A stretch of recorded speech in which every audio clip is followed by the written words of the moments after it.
ওহে আমার শখের নারী, আজ তুমি অন্য কারো জীবন সঙ্গী। কখনো ভাবি নাই তুমি অন্য কারো হয়ে যাবে। আমি জানি তুমি আর কখনো ফিরে আসবে না। ফ্যামিলির অজুহাত দিয়ে এইভাবে আমাকে ছেড়ে যাবে, তোমার থেকে কখনো আশা করি নাই। তোমার চলে যাওয়াটা আমি আজ সহ্য করতে পারিনি মেনে নিয়ে নিজেকে সামলাতে। তুমি চলে গেছো ঠিকই, কিন্তু রেখে গেছো তোমার স্মৃতি, তোমার নিঠুর মায়াবী হাসি, যা আমাকে প্রতিনিয়ত কাঁদায়। যেই দিন তুমি লাল শাড়ি পরে চলে গেলে, সেই দিন থেকে আমার জীবনের সব কিছু থেমে গেছে। বেঁচে থাকাটা এখন কষ্টের হয়ে যাচ্ছে।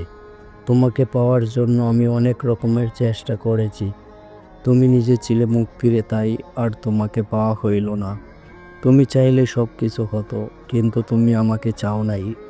তোমাকে নিয়ে অনেক স্বপ্ন দেখেছিলাম, আজ সব বৃথা হয়ে গেল। আমি কখনো কল্পনা করিনি আমার জীবনটা এইভাবে থেমে যাবে। তুমি হয়তো সুখে আছো অন্যকে নিয়ে, মাঝখানে আমার জীবনটা শেষ করে দিলে। তুমি ভালো থেকো তাকে নিয়ে, আমি না হয় তোমার দেওয়া স্বপ্ন আর স্মৃতি নিয়ে বেঁচে থাকবো।